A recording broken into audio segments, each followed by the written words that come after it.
Welcome to everyday cooking. இன்னும் எங்கள் சேனலுக்கு சப்ஸ்கிரைப் பண்ணாமல் இருக்கிறீங்களா?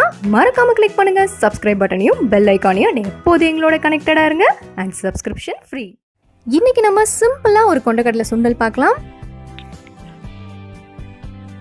இதுக்கு நான் ஒரு கப் அளவுக்கு கொண்டக்கடலை எடுத்திருக்கேன். இதை நல்லா தண்ணியில் க்ளீன் பண்ணிவிட்டு தண்ணி ஊற்றி ஓவர் நைட் ஊற விடுங்க.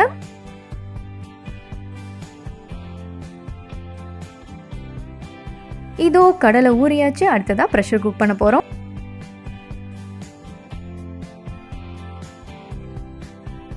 இதை ப்ரெஷர் குக்கருக்கு மாற்றுங்க. இதோட தேவையான அளவு உப்பு, ஒரு கப் தண்ணி க்ளோஸ் பண்ணி 4லேருந்து 5 விசில் வரைக்கும் விட்டுடுங்க.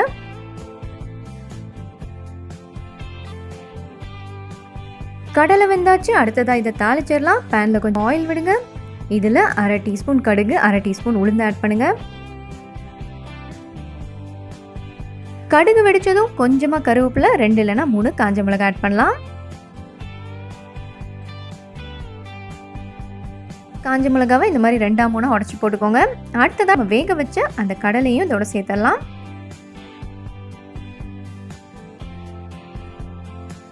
இதை நம்ம தண்ணியோடு ஆட் பண்ணியிருக்கோம். ஸோ தண்ணி வத்துற வரைக்கும் ஹை ஃப்ளேமில் இது இருக்கட்டும்.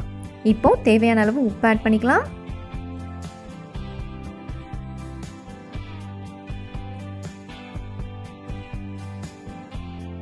இதோட 2 இல்லைன்னா 3 டேபிள் ஸ்பூன் அளவுக்கு தேங்காய் துருவல் ஆட் பண்ணிக்கலாம்.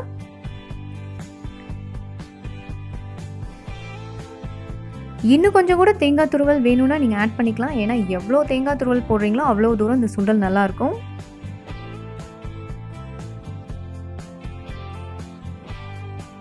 இது நவராத்திரி சுண்டல் அப்படிங்கிறதால நான் வெங்காயமும் பூண்டும் ஆட் பண்ணல. பட் நல்லா குட்டி குட்டியாக நறுக்கின வெங்காயமும் பூண்டும் ஆட் பண்ணிங்கன்னா இன்னும் ரொம்ப ரொம்ப நல்லாயிருக்கும். இதோ தண்ணியெல்லாம் வத்திருச்சு. நம்ம சுண்டல் இங்கே சூப்பராக ரெடி ஆகிடுச்சு. வேற ஒரு பாத்திரத்துக்கு மாற்றலாம்.